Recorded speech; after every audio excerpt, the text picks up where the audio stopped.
getting started, but for those of you who already, oh, okay. For those of you who already have business ideas or already have businesses going, please feel free to ask us questions about that. Okay, so what we are going to be doing today. So first off, we're going to talk about recognizing different sources of opportunities. So where do the most common, where do most people get their business ideas? We'll spend just a little bit of time on that because I really want to get to that screening. So we'll talk about actually screening those ideas for feasibility. So yes, it's great to have an idea, but ideas really are a dime a dozen, right? Anyone can come up with an idea. It's the doing, it's that execution that is a lot harder to do. So is this actually something that you can do, right?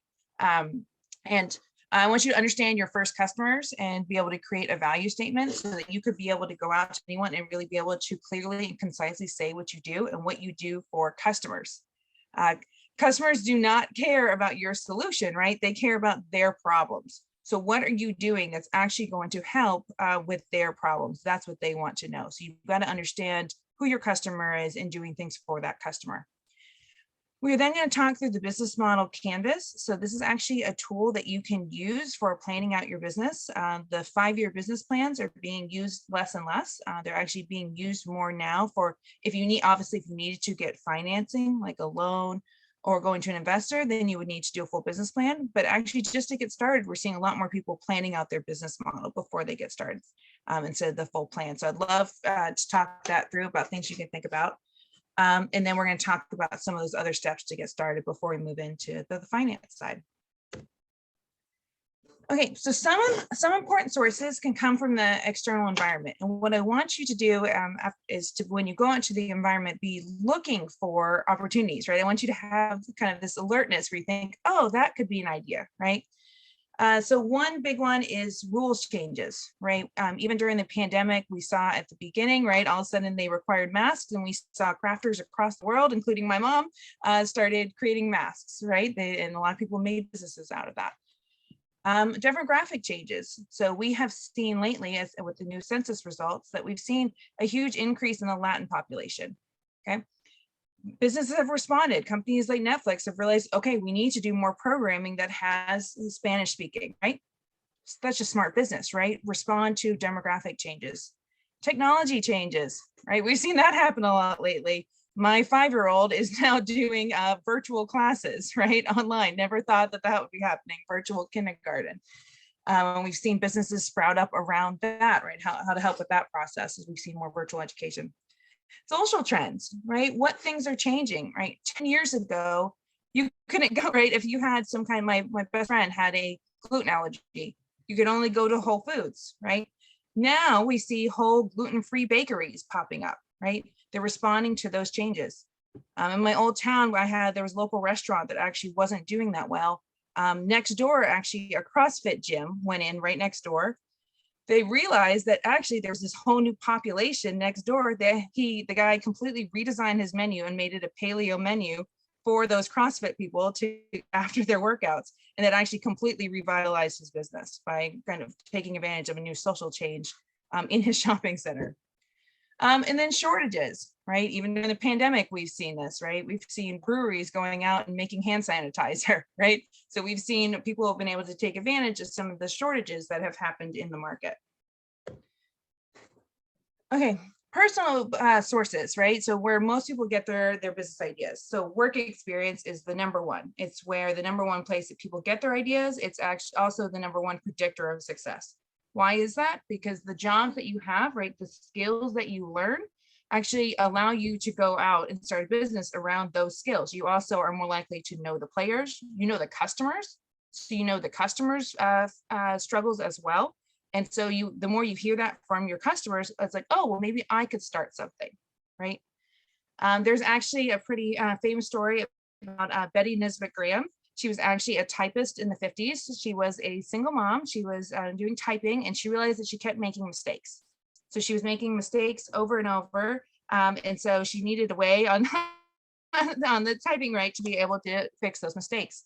So she actually started using paint. She was a painter. So she used her hobby of painting and she took white paint and started using white paint to get rid of her typing mistakes.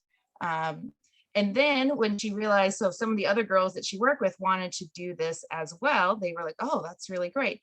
So then she actually went to her son's chemistry teacher, and actually she helped her make a formula to be able to make this paint that works. A long story short, she ended up creating whiteout and sold that to Gillette for millions of dollars. So she was able to use a problem that she was experiencing at her work to be able to start a business. Education, right? What is your education or your expertise? These ladies in the top right, they actually created a business at Mercer's. They were one of our competition winners last year, called V Taste Cakes. And so they actually created a vegan bakery. So one sister, Anisha, she was a business student. The other sister was a chef, actually. And so they used their powers combined. They used their grandmother's recipes, and they took all the grandma's recipes and they made them vegan, actually. And they started this bakery that has now been very successful, and they just opened up their new location in Tucker. So I'm really excited for them. They were able to use their joint experiences to create a business, their complementary skills. What about, and actually a lot of, if you have something that you have, so I know they're doing a lot of trainings through the Drake House, which I love. So anything that you get trained on, right? If you become really good at whether it's design, whatever it is that you become a skill, freelancing has become such a thing now that you can actually start businesses on your skills. It's actually the cheapest way to start a business, right? I am a big fan of side hustles. I am all about everybody having a side hustle.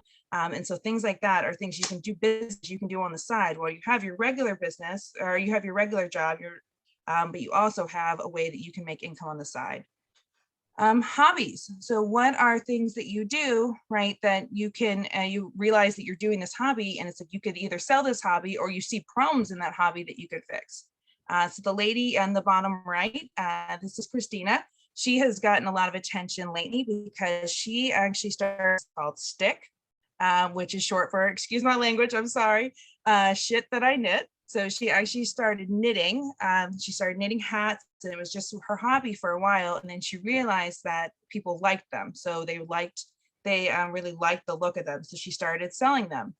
And as her business grew, she had been just her and her mother knitting, and then she actually started hiring other women. So as she did that, she actually grew and grew. And actually the reason she's gotten a lot of attention lately is because she ended up being the hat maker for the Olympics.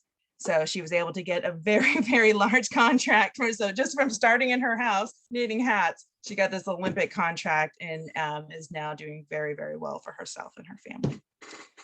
Okay, so making something more affordable. So maybe there is something out there that you can realize is kind of really an expensive option, and you can figure out how to make it better for another audience. Maybe you can figure out how to make it more affordable.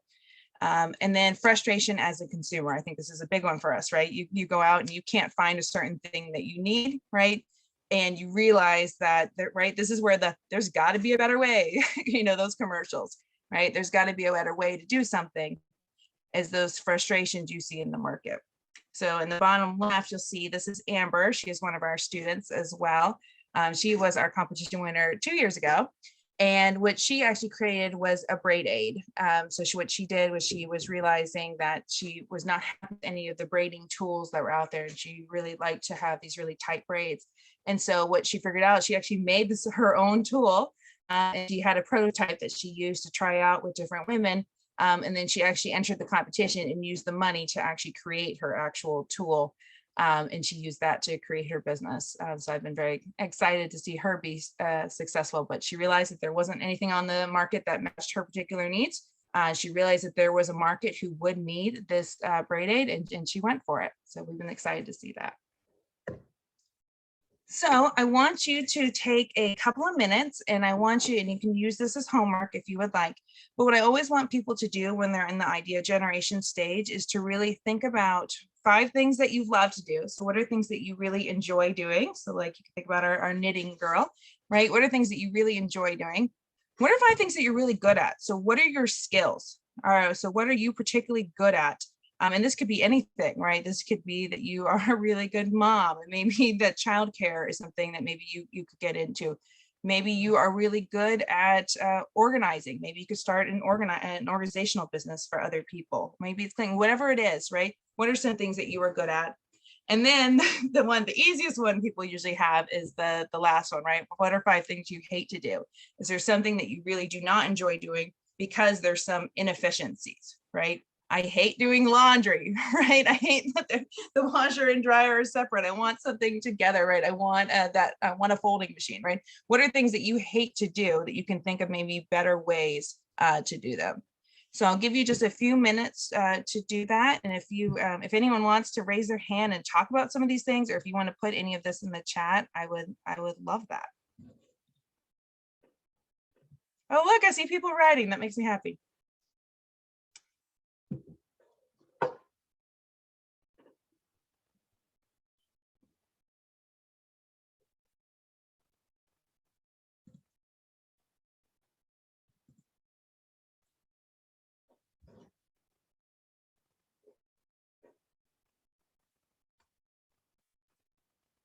Oh, hand raised. Yes, go ahead, Tamara. You can, yeah. Okay, I'm sorry. I'm using like my computer and my phone so you can see me on camera. Okay, I asked in the chat about the girl, you said the girl that did the knitting. Yes. And then she got hired to do the hats for the Olympics. I wanted to know, did she end up, was that a government contract that she got, or that had nothing to do? Do you know by chance? Is that a what contract? Sorry. Was it a government contract? No, I don't think so. I think it's from the Olympic Committee. So I think that was a contract she got through them, and that she can officially license the hat. So I think that was the agreement, that she could license the. So not only did she get the contract to pay to make their hats, she can also license the USA logos. And so she's actually selling her hats right now for $200. I can't believe it. But I mean, good for her that she can do it, right? But no, I don't think that. I think it was, I don't know actually the exact answer to that, but I believe it was from the US Olympic Committee. I saw her on the Today Show and I was like, oh, that's a really cool kind of current one, that I was excited to see that. And Vijaya, I cannot see the chat with this presentation up. So if there are questions like that, please feel free, please let me know. I've been monitoring it. There was a Celia who posted a website on One Confetti Creations. Celia, she posted Confetti Creations as a website. Yes, I have a business. I am a wedding officiant, and I do event decor planning. And last year I started working on doing a personalized gift shop. It's funny because you say side hustle. It really, for me, it started. I started working when I was like 10 years old, and I worked in a pharmacy when I was a teenager. I used to do gift basket. Okay. I know I got introduced to that. And in 2015, I had a car accident, which I had to go to a lot of therapy, and I couldn't move well. So I started going back to it and kind of reinvent myself. And then I found a passion again for creating and decorating. I always been the friend, oh, we're throwing a party. Hey, let's throw this thing together and decorate. And I love taking like an art space, and I'm always looking at a blank space. This goes here, this goes there, this gonna go here. So that's part of my gifts and talents. So I decided to use it. I'm still working for corporate America, but I've been working on my business, and it's one of the reasons I'm in this class today is because I actually completed my business canvas. But I am first Latina, and like Spanish first. Spanish is my first language, and then English is my second language. So since 2018, I've been on the bilingual world, where I had to go back and forth to 2 languages. So I process first in Spanish, and then I want to put it in English, and then I go back to Spanish. It's just the way I'm wired. So why I do what I do is I love creating memorable moments and bringing happiness and joy to people. And you know, with all the challenges everybody faces, to be able to encourage somebody and to be able to bring joy and celebrate, you don't have to spend a lot of money to do a celebration. There's different pieces. So that's kind of what the thought of kind of rebranding what I'm doing, and then getting the structure needed so I can be solid enough that I can depend out of my own business and help other people, empower other people to do the same thing and employ people. You know, that's that whole idea for it. Brianna, can I chime in for a second? Please. I love that story, by the way. Yeah, I do like that story, but I was going to ask you, so since you mentioned that you're bilingual, I wanted to ask you if you are a member of the Hispanic Chamber as well as, the Chamber of Commerce. And I know that they are, Jeff, which one was the one we just met? Wasn't that the Hispanic Chamber? So where Yes, Veronica that was was the meeting. Hispanic Chamber. So that they have new leadership, and she is phenomenal in connecting people to other businesses. So I mean, I would strongly encourage you to definitely be part I'm of that. actually been through some of the classes, and I got a small grant last year, 2021. And I also part of the Urban League because I'm African American, Hispanic woman, so I had like 3 minority points in there. Fall into all multiple categories. Yeah. So no, I'm just learning about that. Like I said, this year is more about finding my own pace. There's a lot of competition out there, but finding unique. A lot of people do the same thing. Yes. You mentioned something about what need are you meeting, but I think also goes hand in hand with what makes you different from the rest of it, and what somebody wants to come back to you. It's like growing in social media. You can buy a bunch of likes and followers, but if you do things like a natural grow and you build, and that's what I want to do. I don't want to like buy something. I want to learn it right, and then you can measure your success. You can measure what you really done. In another life, I used to run a nonprofit organization in Kentucky, and I did that for like 7 years. So now I'm not in the nonprofit world, but I want to do something for me. I'm 45. My kids are grown. Sometimes I have to remind myself that. And them too, for that matter. But I feel like it's time for me. It's time for me to do something, and I'm, love myself through it. Learning that it's my pace. Because of what the car accident had, and because of I had diabetes and all that, steroids got into my body. My sugar went off the walk. In 2019, I had a stroke. So the fact that I'm able here today to walk and talk, what happened was that I learned that my thought processing got slower, and I had to kind of restructure how I do things and how I pace myself. So that's my challenge now, trying to be able to still function without having my diabetes going less completely and be healthy while I'm doing it. So I'm finding the happy medium of the right space, not like Coyote or Speedy Gonzalez, like 3,000 miles an hour type of deal. That doesn't mean it's going to be successful. So I'm learning that now. Like I'm making peace in term with that. Miss Celia, also Tamia Gravatt had a great discussion. Do you have, I'm assuming you do, but if not, do you have the women and minority business certifications, the MBE certifications? I have my EIN. I registered my own business. Like I did my website. So what I'm looking now, and maybe Mercer has it, I'm looking for like event planning certification, because I'm an ordained minister. So I do ceremonies, but I'm looking for that certification. Is going to give me the extra push, floral, to have that little, so I can compete with other people. So just that's what I'm kind of checking places out to see if I can get into those programs. Okay. Jeff, this is something that you want to put down for yourself, for us to think about. We will definitely get back with you on that, but we definitely have, I would strongly suggest, to get as many of the certifications, and maybe Georgia Tech has the purchasing, there's a PAC, I'm trying to remember the acronym right now, but I'll send it to you later.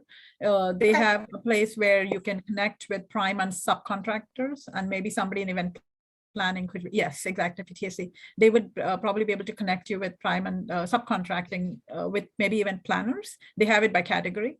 I'm actually a member of them as well. So it's wonderful to, they're very receptive, and they have meetings regularly with different types of things and how to win contracts and so on. So it's worth pursuing that. Awesome. Thank you so much. Sure.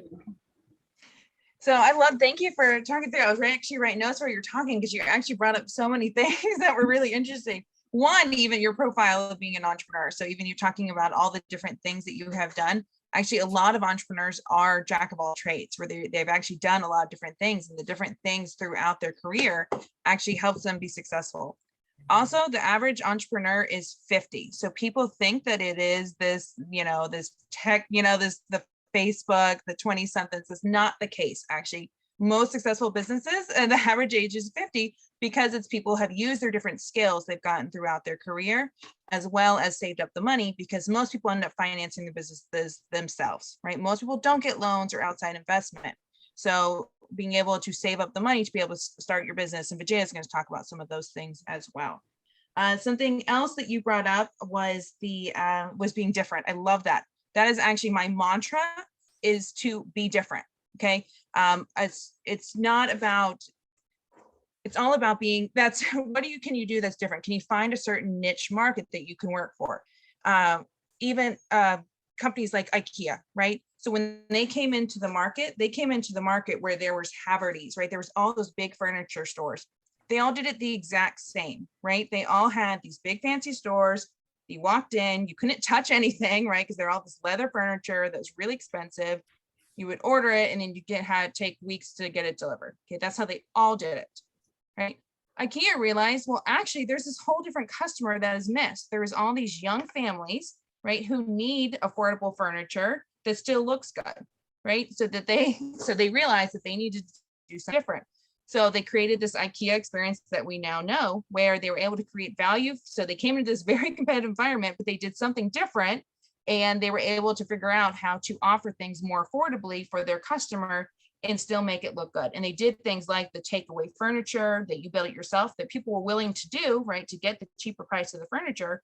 They were willing to build it themselves to be able to have that. So they completely changed the model. All the companies that you can think of that have been really successful, it's because they have done a different business model. They've done something different than what their competitors were doing. And I think that I love that you brought up that point, because if you're doing the same thing over and over, that's not enough, right? And if you are just, and even doing something more affordable, if that's your only difference, if that is the only thing you're doing that's different, that's not enough either, right? You have to have a reason that people are going to want to use you over your other competition, right? Because you're always going to have competition. You have to create value, especially on the market today, especially on the event planning. You can hear a lot of event planners, designers, decorators rant about this day in, day out. People need to look for you because you bring value to them, and they will pay what you're charging. I am so done doing garage selling, bargaining, basement clients. That's one of the things they rant about. But that's what you have to invest on, what you're doing, on your skills. For me, it's what is your system of operation? Like, what is the process for someone to hire you? What is the process for someone to hire you? Are you building relationships that last a lifetime, or you just a one-time shot, that's it, and that's it? You're not engaging afterward. I work in the apartment industry as an assistant manager now. And one of the things, anybody can sell you a square space, like a cubicle for you to live in. What's going to make a person come back to you is not only how you first acknowledge them, but how you treat them through the whole process, and even at the time of renewal for the lease. So it kind of, you can take the same thing up there. So I think it's important for us is to build what our niche is, but also be open to change. One of the things about the business canvas through the classes, they say this is just a paper, but as you evolve, as you change, you need to be okay with changing that, because there may be a situation that you have to change that. And that's the ever-changing market today. But build value instead of price. That's the mantra. Okay, so I'm stepping down. I'm going to let Cecilia teach the rest of the class. You said so, no, you said so many good things right there. So one, value. So I'm going to talk about that in detail. Yes. I have a comment also from Tamina. She said I have an LLC called Scruple Visions. I generate statements for truck drivers. I have connections with trucking companies. I'm looking to subcontract truck drivers, and she's completed the SAMS.gov application and is ready to submit. So, great. Trying to get the cage number. So that's all fabulous that you're doing that. In fact, one of the shortages right now, from what I hear the news, is truck drivers, because of the entire supply chain issues that people are having. So it's probably a very well-timed business to do. The difficulty is probably getting truck drivers. So if you can get them to that, and have, in fact, not only for interstate, but also within. I know I work with a few logistic company who are young entrepreneurs, and they have, one of the things that they struggle with is to get people for delivery who need small trucks. and they need to hire people who can just deliver, different things for them, and they're logistics firms. So that might be somebody also that you may want to contact, package companies who are, looking for something like that, so they can get you to, they can maybe use your expertise and trying to get connections for you, because they are looking for truck drivers. Not just large truck drivers, not semis. I mean, I'm saying small truck drivers too. So, Brianna, you can add obviously something else. And she already has an LLC. No, that's great. Thank you for that. Don't we have that that's exciting. other Okay. Douglas? Have what? Thank you so much. I said that we have that lady from Douglas, right, who was doing a truck company with her husband. Yeah, that's what they did. They realized that as far as they did on the repair side, but they realized that where they could make money was for the large trucks. So for the semis, that they were harder to get good quality service. So they realized that that was something that they could do that was different, was repair trucks, and they've been doing really well during the pandemic. Well, this is exciting. Okay, well, so we have a lot more people who have already started businesses in here. So this is I set this up as more on the starts, but if you have questions as you go through about more specifics, please. So actually, maybe I'm going to run through some of this other stuff a little faster, knowing that we have a more experienced audience. That's exciting though. So with your idea, regardless, even if you're already getting started and we're still in that early stages, I do want you to think about, I always make people, this is one of the parts of the process, is I want people to really screen their ideas, okay, before you get started. So one, are you passionate about this? Okay, is this something you could actually see yourself doing? Even if you think it's something that could make a quick buck, if this is not something that when you go to sleep, you can't stop thinking about it, this is a nagging problem that you really want to work on. If it's not that, right, is this something you really are going to want to spend the next couple of years devoting your time, energy, and extra finances to? Okay, so yes, if it makes money, great. But really, is this something that you can see yourself really working on and spending your time on? Is it the best use of your time?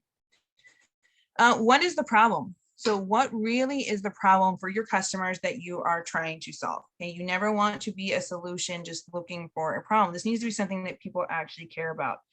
We had a product a few years ago where a student actually came up with a waffle cutter. And so it was actually a cool design, this waffle cutter. But I told him, I was like, you need to go out and talk to customers. Okay, is this actually problems that customers have, is this waffle cutting? Well, he went out and talked to different customers. And actually, that was not the case. Okay, people were like, no, I'm happy with my fork and knife. Like, there really wasn't this issue that he thought there was. So even though he designed this whole thing, it really wasn't a problem that people were facing. Okay, so really knowing what that problem you are trying to solve. Okay, and even with what Celia was talking about, right? So is it that what's going on with catering, like with event planning, what is missing? So what is current, whether it's your own experience or what's out there, what is missing that you can solve and have your entry in the market, whether either it's that new niche market or if it's a new way of doing things, what is currently missing? Is it quality? And we'll talk about some of those different value components in a minute. Who is that first customer? Okay, what customer are you really trying to solve, to talk to? As you grow, you will have, you can go into a lot more customers, but in the beginning, I want you to think about who is that very first customer that you are going to talk to, okay? I want you to be very specific about this. I want you to know who that person is. I want you to give them a name. I want you to think, who is this person and what does their day look like? All the time, people will tell me, oh, who's your customer? Women, right? Women are very different. What do you mean women?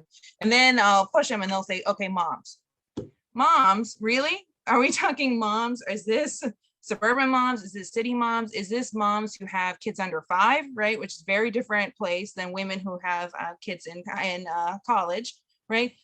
Level. I mean, where are we talking about, right? So moms, all those different, is this a working mom? Is this a stay-at-home mom, right? Who is that customer? And really like focusing in on that customer and then expanding later. Even famous companies we can think of like Facebook, right? They even Facebook started with a very specific customer. These was created for Harvard students. So you had to have a Harvard email when Facebook first started. He then expanded to all students. So you had to have a student email, right? And then from there, it expanded to now everyone can use it, right? Even then, he started with a very specific customer. Why? everything, right? What you offer, as far as the features that you offer, as far as pricing, as far as your marketing, how are you going to market to them, right? If you have a younger customer, right, you're going to need to be on the channels that they use, like Instagram, right? There's going to be certain things. So whoever your customer is, you need to understand where to get to them, right? If you're catering towards young moms, and you need to be having flyers up at their local school or partnerships with the local schools, right? So just thinking about who that customer actually is, the huge difference in making sure you're solving a problem for that customer. Okay. Brianna, there's a comment on chat saying, I noticed that the business address was my biggest challenge versus the business name. What kind of business to create? So business name and business address? Yeah. Okay. Well, we're going to talk about that with getting started, but we can actually talk about that now.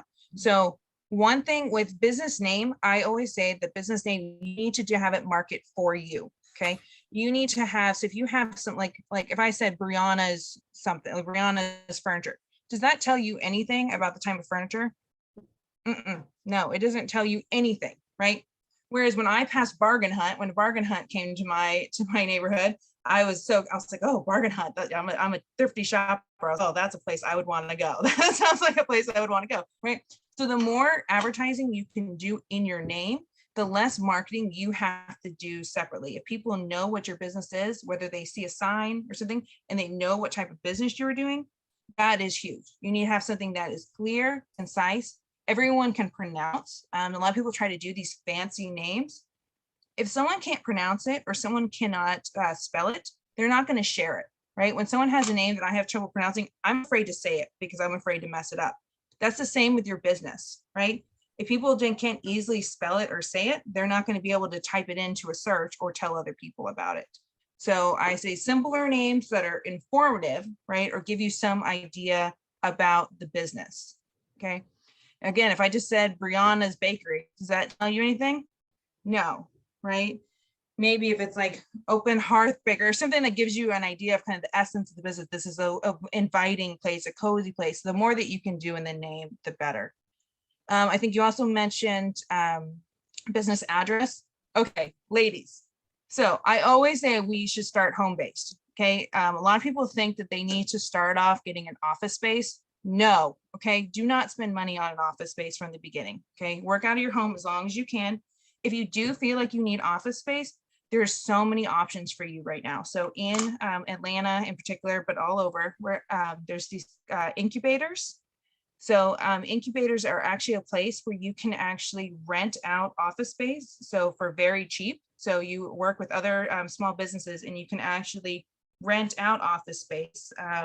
They actually even have, most of them have kind of the cheapest tier is that you can actually have just space that you could work at, like they have computers and things, but then you could actually reserve office space, conference space. So if you did have to have meetings with a client and you wanted a more professional environment, you could actually reserve an office conference room to have those professional meetings.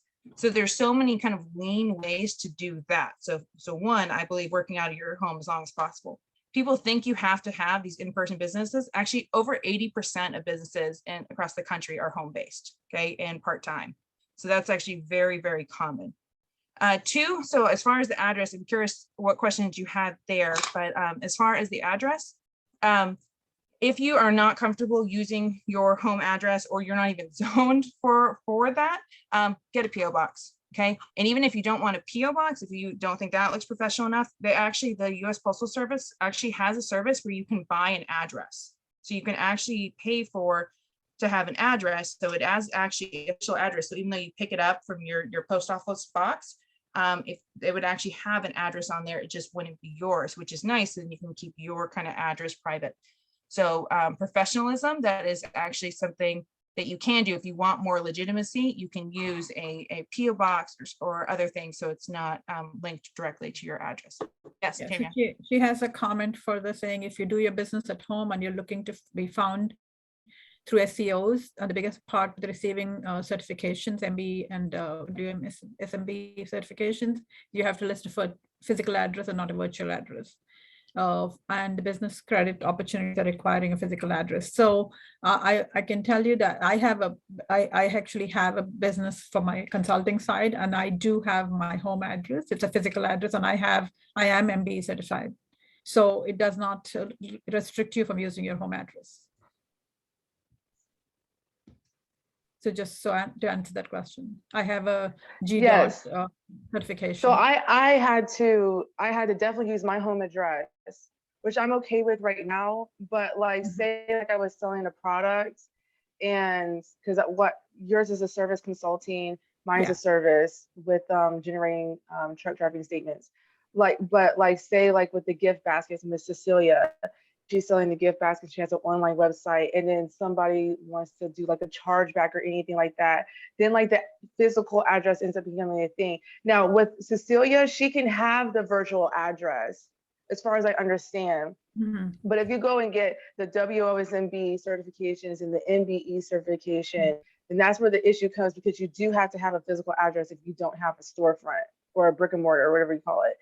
And so that's where I'm just like, where I was like, oh, I don't want my information to be out there, because then, you know, some people are crazy.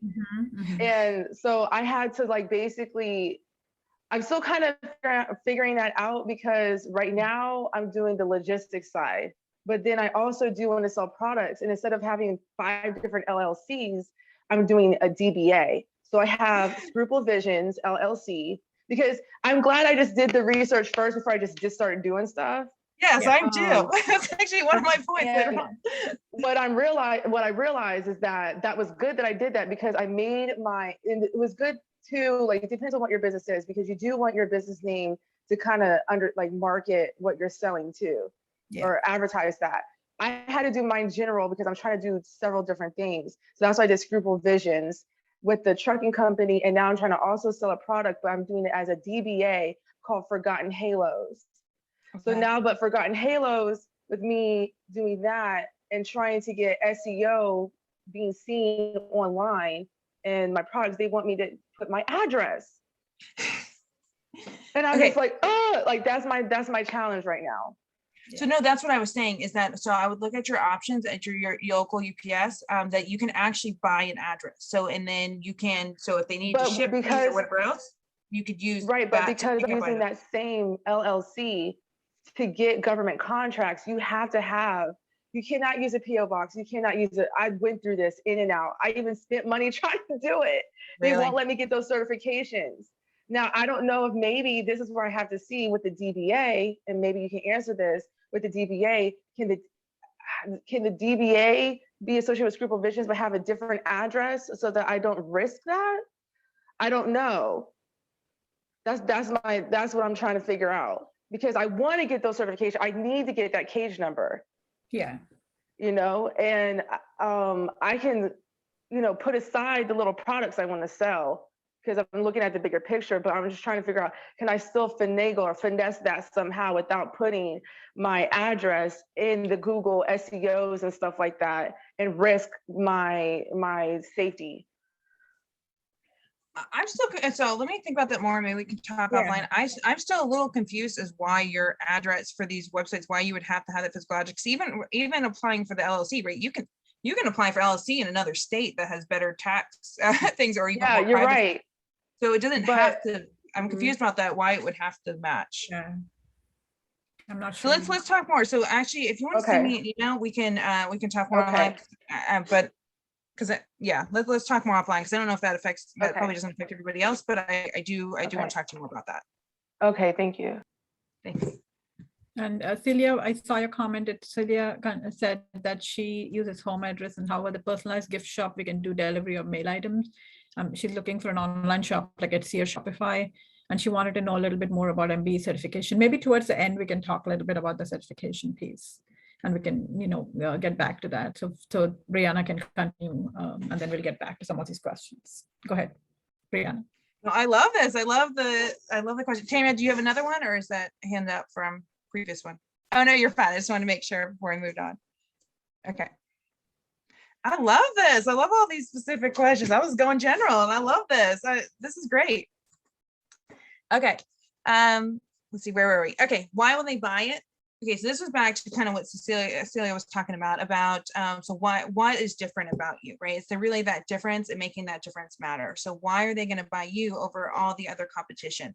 Is it that you offer better customer service? Is it, what do you do that really is better for your clients? Okay. What is the size of the market? So whereas I always say that it's good to enter with a niche, it's always good to find a customer that is missing in the market that's being underserved that you can help. You also want to make sure that is a large enough market. Okay. If it's too small of a market, right, you're going to have trouble ever making profits. And I can help you if you need to, but there's actually a lot of, even from Census Bureau information, a lot of this stuff is free. It's actually free data that's available online that you can actually figure it out, like what the size of that market is. I mean, you can even get free information on how many people in a certain city are of a certain race, age, you know, how many children, right? You can get an idea of how large that market is. Simpler than people think you can. There's actually a lot of that information available. What is the competition and how are you better? Okay. Never, ever, ever say that you do not have competition. People give pitches to me all the time and say, oh, I've got this brand new idea. There's no competition. You are never going to have no competition. Okay. Because even if there isn't a direct competition, there's always going to be some competition in the way people are doing things now, right? So even though, yes, Southwest has JetBlue, some of those as competition, they also have the possibility that people can drive, right, on these short distances. They can get on a bus, right? Some of these other alternatives. So getting people to, or not travel at all, which is the issue they've had the last 2 years, right? But how do you get people to switch to yours? So those switching costs are actually pretty high to get people to do yours. So just because there is not any direct competition, that also in itself doesn't mean, oh, yes, we should do this. There's no one else doing it. No, that can actually mean there's not a market, that no one wants this. Okay. On the other side of it, I have some people say they'll do some market research and they'll see that there's tons of competition. They're like, oh, I can't do this. Someone else is already doing this. Okay, but that's not necessarily a reason not to do it, right? IKEA had that experience where there was a lot of furniture stores. But if you can do something different and serve a market they're not serving, right, then the fact that there's other competition, they're not direct competition because they're not doing what you're doing. So that's also not a reason to not enter. But you need to have an understanding of your competition.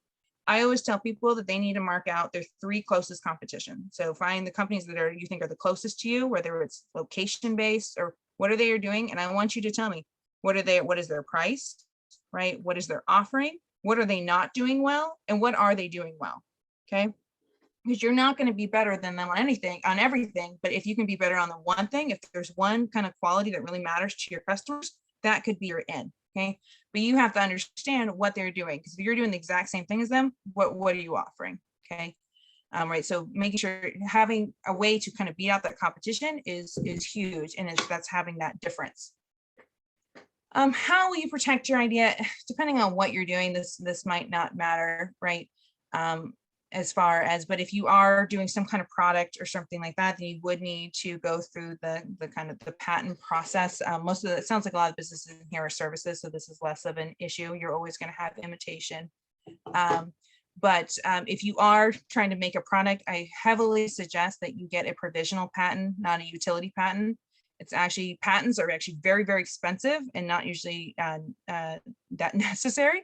But there are options as an affordable option is to get a provisional patent that does allow you, as you're creating a product, to actually go out and work with manufacturers without doing the expense of a full patent. Can you do this? Okay, I have students who present to me ideas all the time that are wonderful, but they can't do it. They're like, oh, I have this great idea for an app. Okay, awesome, that's exciting. Can you code? No. Do you have a friend who can code? No. Okay, that's a problem. I had students who one time came up with this idea to do dishwashing without water. Would that be valuable? Absolutely, right? Can you think for so many countries that would be so useful? But they had no scientists on the team. They're all just business students. That's not something they could do. So is this actually something you can do? And in addition to can you do this, do you want to do this? Do you have the time and the resources to commit to this? What resources do you need? We'll talk that through more in a second, but what do you actually need to get started to think about? Because some businesses inherently are a lot easier to start than others, right? If I wanted to start selling soaps online tomorrow, I could, right? I could get a website, I could find a wholesaler to start selling, and I could start selling this weekend, okay? It would just be my computer and my website. If someone tells me that they want to start a gym, right? That is equipment, that is employees, right? That is permits, it's a building, right? There's a lot more resources and a lot more expense. Some businesses are inherently a lot easier to start than other businesses. You need to know that before you get started. And this is a big one. Can it generate profit in a manner? Is this something that you actually could start doing and making money off of in a reasonable amount of time? Okay. This is your homework. Okay. So she sent out the idea napkin. It sounds like some of you have already started doing it, but I really want you to think through some of those elements I just talked about, right? Who are you? So what are your skills? Why is it that you can do this business? So what are those competencies? What are you good at that allows you to be able to do this better than other people? What is your actual offering and who? Okay, and why do they care? So why are they going to care about that particular product or service over all the other competition? Okay, or why are they going to switch from what they're doing now? Okay. So some issues we see in the idea generation process, right? Creating a solution with no problem, right? Our waffle issue, right? Our waffle machine. Creating a solution for an existing product. A lot of people like to suggest ideas for things that are another company can do, that not actually something that they can do.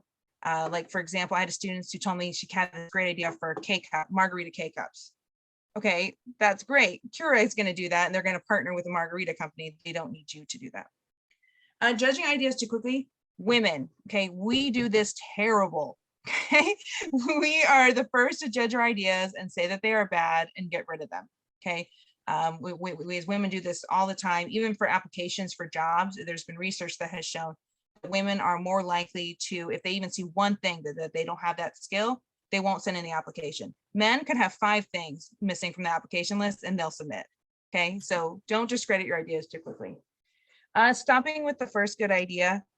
Okay, very quick exercise. If I was to say to you, name something that's round. If you want to put things in the chat, or if anyone just wants to shout out something, what's something that's round?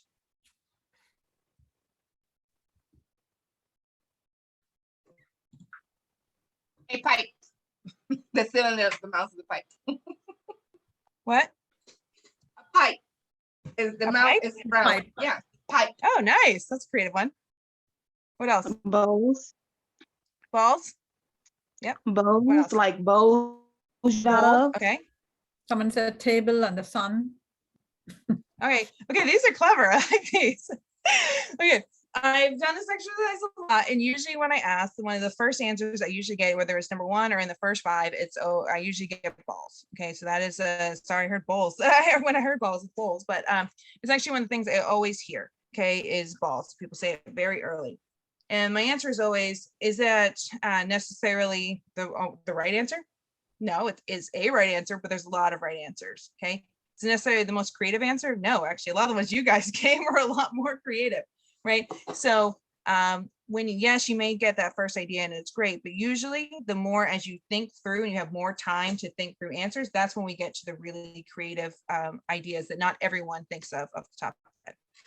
And then obeying rules that don't exist. I don't believe that there's many rules in business that imitation, if you can add value for there. Okay, so we are now Miss Brianna, can you see me on here? Can I what? I'm sorry, can you see me? I don't know. I can't. Okay, I'm sorry. Did I? Wait, who am I looking at? Oh, I thought it was Celia. Who's talking now? I'm sorry. I'm sorry, Danielle. Oh, hi, Danielle. No, I cannot see you, Danielle. Okay, let me go back. Okay. Is that better? Let me see. I'm trying to see you, Danielle. I can't see you in the video now. Oh, I don't know. I'm sorry. I don't know what's wrong with my thing. I was trying to fix it. I'm sorry. You can go ahead, Miss Brianna. No, it's good. Did you have a question for me? No. Oh yes, because I didn't get to start at the beginning of the video, and I would like to definitely redo this again. Would you be starting this again or anything? Like I want to go through the whole process. Yeah. Okay, great. Okay, thank you. Yeah, of course. Okay. So the next step, so after you've kind of got your idea, you've got your kind of screened it to make sure it's something that could be profitable.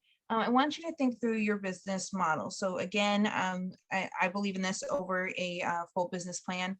I'm a big proponent of the lean startup movement, which is where this came from. And the whole idea is that you can always get started and get started leanly.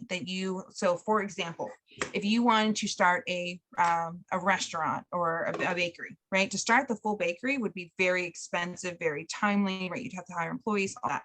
But you could start leanly out of your house. You could start selling baked goods out of your house, right, online, or you could even partner with a local restaurant and partner with them to sell your desserts, right?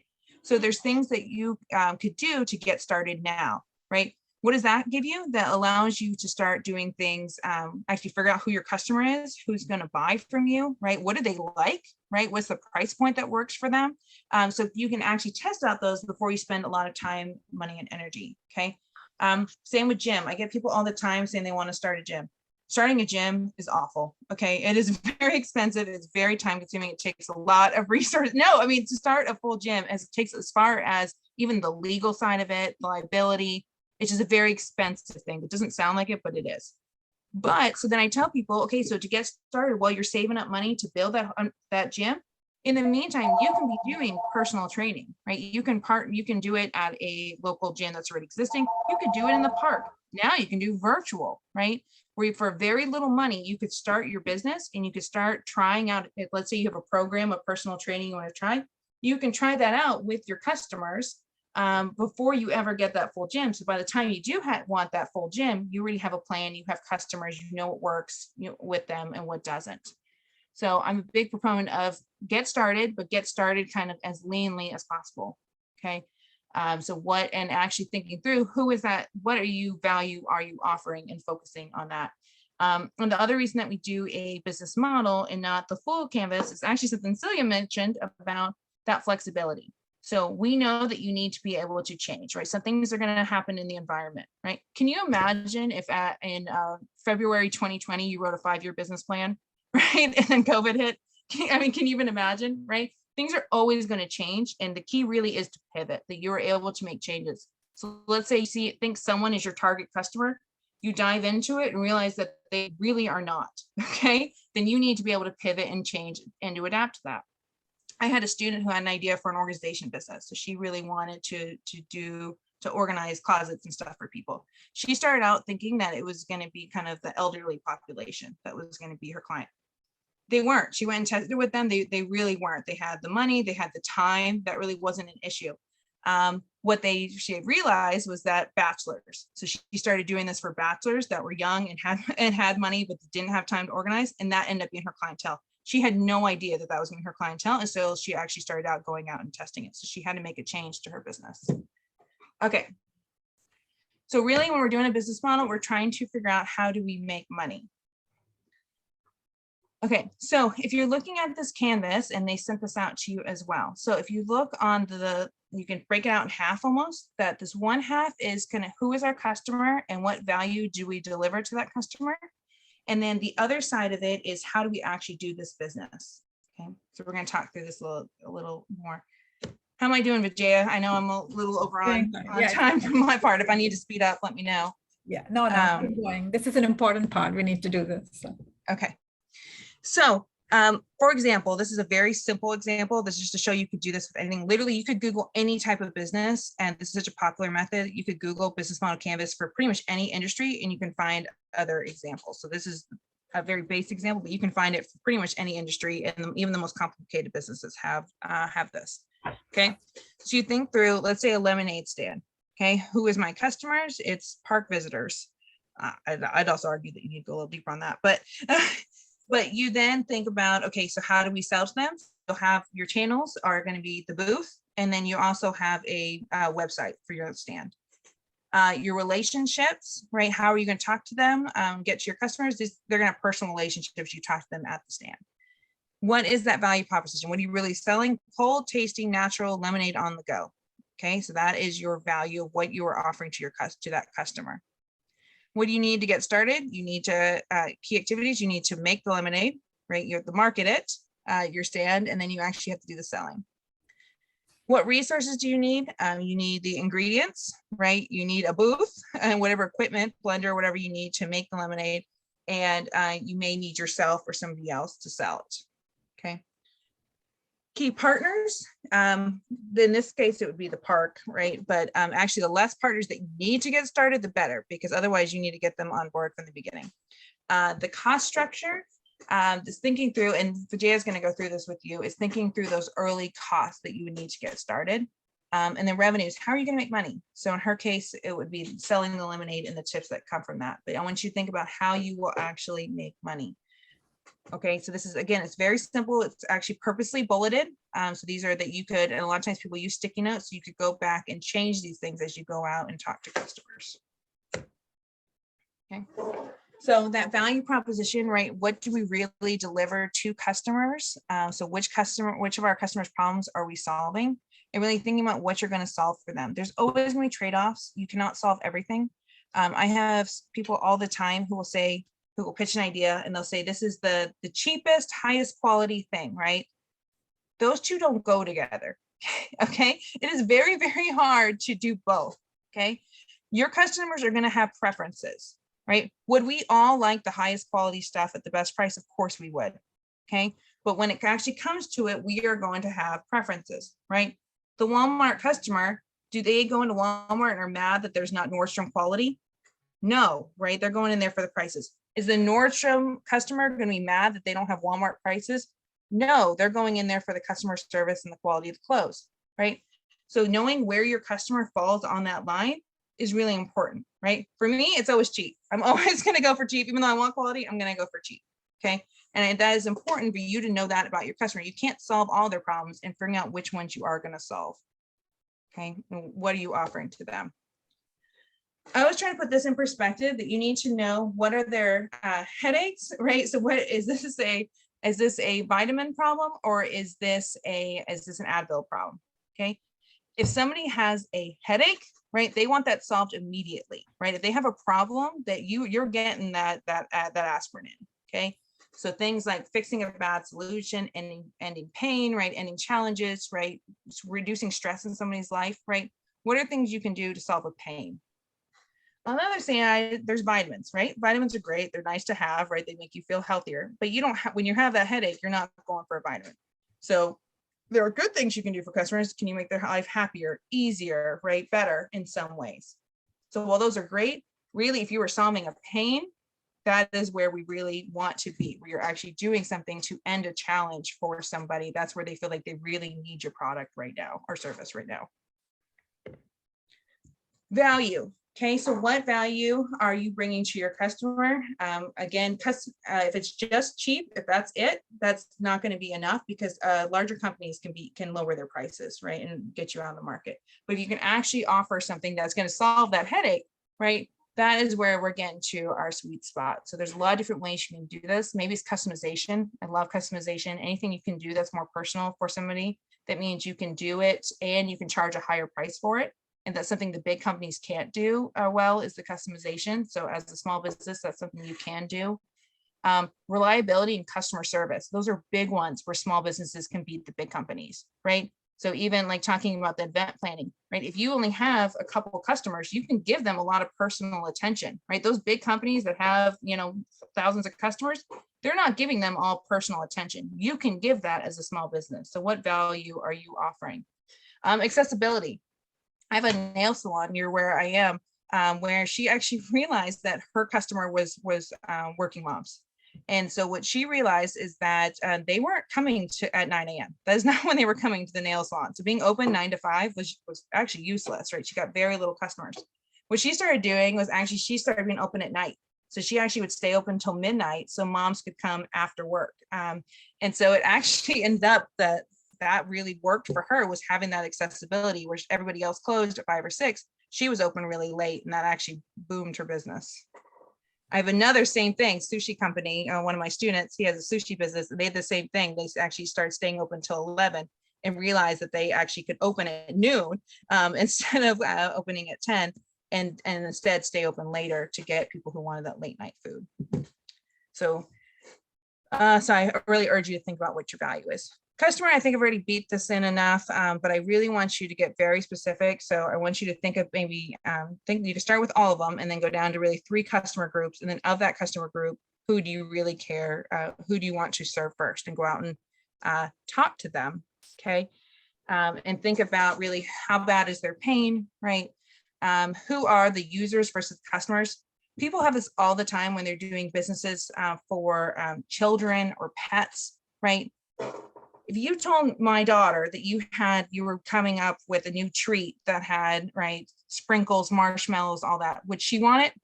100%. Are you selling to her? No, okay, you're selling to me, the mom who wants her to have something healthy, right? And so you got to think about who is the user who's actually paying for this, right? And who's the customer. But I would want you to be able to tell me, this is my customer, this is her name, this is what she works, right? This is her hours, those kind of things. Very specific about where your business fits into her day. And then talk to customers. Part of that lean startup movement is actually getting out and talking to customers. What you don't want to do is spend all this time on something that nobody wants, okay? Actually talk to them, find out their pain points. Don't go out and just sell your product. Find out what's wrong, what is missing in the current market, what is competition not doing right now. And the more people you hear this from, right? If you talk to multiple people and you hear this from them, maybe there's something there. Even as some of the NSF does a startup competition, they won't even let you enter unless you have talked to 100 customers. Okay, that's how serious they are about this process, that you can get a lot of information from talking to your customers. Okay, right. And it sounds so. I think one of the things that I want to caution people is that when you talk to these customers, she doesn't mean talk to your friends and family. Yes. So, I mean, most people end up doing that. I've done that too. I'm like, my friends and family don't want to hurt my feelings, so they're going to say, "Oh, this is all wonderful," but that just defeats the purpose. So you have to talk to people who you do not know at all. It's cold calls, which is the hard part for everybody. But that is really where you really get your, customer discovery, as we say. I'm sorry, I didn't mean to interrupt. No, I'm so glad you said that. That's exactly right. Because if you go out and talk to mom or grandma, they're going to say, yes, do it. That's amazing, right? You need to talk to people who are actually who would be your potential customer, right? Who is actually going to use and purchase your product. That is who you need to talk to and find out what those pains are. Okay, so actually get out of the building. And I say this also because of I say this also because people put this on Facebook and then they get a lot of likes and they're happy, but most of the I always have to look at who the likes are. If the likes are all from your own friends and family, then just discount that. So look at who else liked it. And really that's where you are looking at. And I say this all the time. I'm looking at my likes and saying, oh, 100 likes, only 5 people are really people I don't know. So that's what I mean. So no, 100% agree with that. And it's the cheapest research you will ever do. I tell people that all the time. If you are going to open up, let's say you want to open a coffee shop, go sit at a coffee shop for a day. Okay. Watch who is coming in and out of the building. Watch what they are buying. Are they staying? Are they staying for lunch? Are they just leaving and going? What hours are they coming in? Are they buying food, or are they buying, just drinks? Right. That is the most free market research you can ever do. There's kind of this famous design company, IDEO, who does product development for companies. And for Oral-B, they actually did a study where they had to make a new toothbrush. They actually went and just watched kids brush their teeth and realized that kids can't just use the long, skinny toothbrushes. They needed a short, fat toothbrush. Okay. That got Oral-B being the highest product for 2 years. You do not need to hire a design company to do that for you. Okay. Observe your customers, talk to your customers. You shouldn't have to pay anyone to do that kind of market research for you. You can do that. And then make adjustments if you find out they do something different. This is what I want you all to be able to do. This is also part of your homework. I want you to be able to write out exactly what you do. So for those of you who currently have a business, I want you to be able to write this out very clearly, what you are doing. What is your value? For this customer experiencing this problem, our product or service is X that provides this benefit. Okay, this is an elevator pitch. This is the idea that you could get into an elevator with a customer, with an investor, whoever it is, and you could say very clearly and concisely what you do, so they would want to learn more, or they would want to go to your website and learn more about what you do. Sarah Blakely of Spanx famously in a bathroom demoed her Spanx actually and talk to, and it just happened to be a department store owner who ended up purchasing an order of the space. Okay, you never know who you're going to run into and talk to. So whether it's customers or buyer, whatever it is, you need to be able to clearly and concisely tell people what your business is. I listen to pitches. We listen to pitches all the time, right, Vijaya? Where, I mean, 5 minutes in, we have no idea what they're doing. What's the problem? What's the solution? And they're so broad or so vague about it. You can't be able to be extremely specific. Yeah. Who are you? Who are you doing this for? What do you do that's different? And remember that the elevator pitch, the word is called because you have 30 seconds to say your story. And that's literally the 30 seconds you're writing up. If you cannot convince somebody, they're not going to be interested. Customer relationship, this is just knowing how you're going to get to your customer and make sure thinking about, are you going to have that personal relationships? Are you going to do more kind of auto, especially for that after process, right? How are you going to do your service channels? How are you getting to your customer? Are you going to have a website, right? I was going to talk about that in a minute, but regardless, you always have to have a website to get started. Okay, I don't think you need to hire a website at all. You can do it yourself for very cheaply. I highly recommend having a website, or if you can't do a website right now, at least do a Facebook page or an Instagram business page. Have some of those business pages for legitimacy. Okay, even if you aren't going to get any customers coming through them, for that legitimacy. I had a landscaper one time who he had no channels, like he had no Facebook, no nothing. And it actually made me really question whether he was legitimate or if he was going to take my money and run, because I couldn't find him anywhere online. So you can do some of these things. You don't have to have this fancy, expensive website. You don't have to pay anyone to make your website. Okay, you can use some of these, even the social media channels, to create free business pages. Key activities, right? What do you need to do to get started? Like I said, some businesses take a lot less than others, so you need to know what those are before you get started. Key resources, right? These can be physical resources, right? Equipment, ingredients, etc. Or they can also be kind of your human resources. Okay.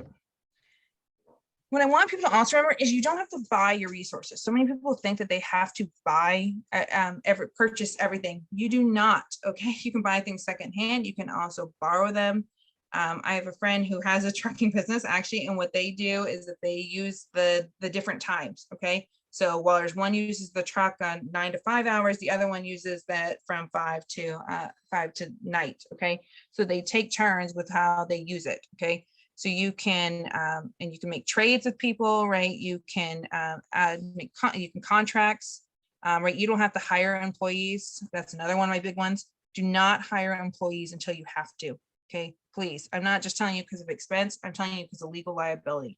Once you have one employee, the amount of rules that you have to follow as far as regulations is huge, okay? If you want those, I can send you the list, okay? So try to go without employees as long as possible. Contracting is actually a great way that you can do that. You can hire freelancers on things like Fiverr, Upwork, some of these different sites. You can actually hire contract workers to do some of these things for you without having to hire employees. So I do recommend going without employees as long as you can. Some businesses inherently you have to have them, right? But a lot don't. People think they have to do that first off. Most of businesses, how I told you, most are home-based businesses that are part-time. Also, a majority have no employees. Okay. Yes, you eventually want to get employees, but it's not something, again, going leanly, it's something you can do without in the beginning. Okay, partnerships, if you were going to need partnerships, know who those are, right? If you need to follow the rules from government or whoever you need to partner with, you need to know that before you get started. Revenues, okay? How are you actually going to make money in the interim? A lot of people come up with app ideas, but there's no way to make money in the interim before they get enough customers. So how are you actually going to get paid? One of my big words of wisdom is small businesses does not mean small prices. Okay, just because you are new, even those of you who are doing consulting business starting out thinking, oh, I'm not experienced enough.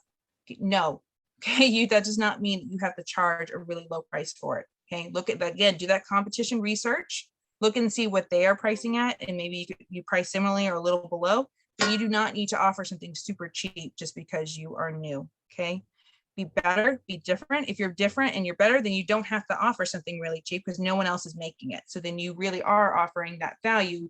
You don't have to do it at such a cheap price that you can't even make money off of it. Okay. And Vijaya is going to talk through that in a bit about, if I give her time to do it, about your margins and knowing that you're making money off everything. Okay. So obtaining first, when you're getting started, I know I'm way over time, sorry. Obtain a business license. Okay, that is a big one. Is business licenses are actually very affordable. So it's City of Atlanta, it's $75 and then another $50 for the zoning permits. And actually a lot of people who aren't in Atlanta it's even cheaper. So it's look at your local city or county to find out what those rules are.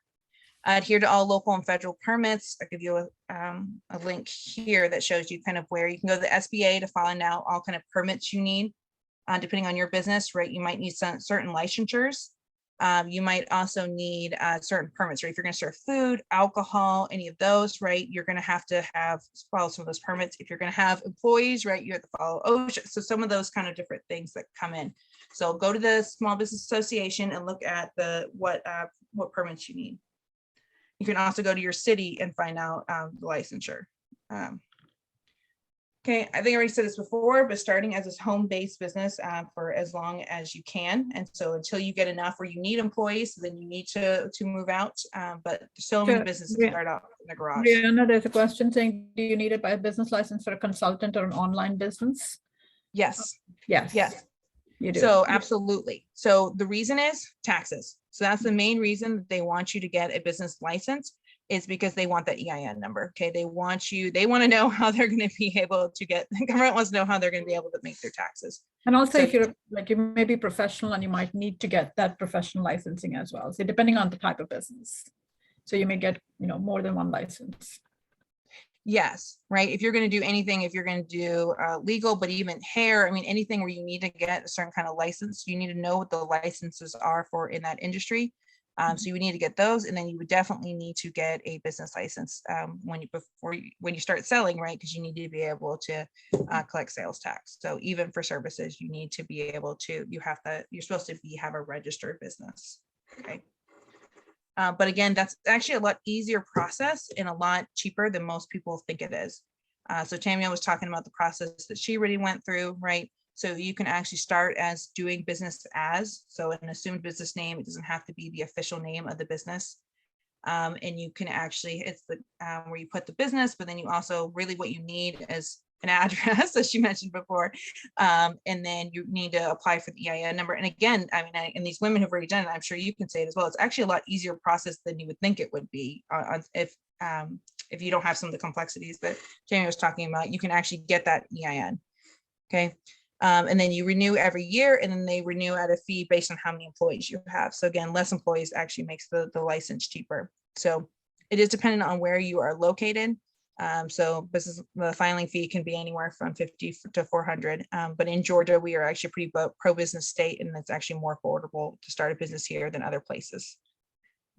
And then again, you need to know what permits you would need to have. And again, you can look at the SBA as well as your kind of local, you go to the city or the county to figure out what kind of permits you need. And again, I could spend a whole lecture talking about this. I just wanted to introduce some of these ideas. Start lean, I already talked about that in detail. How to register.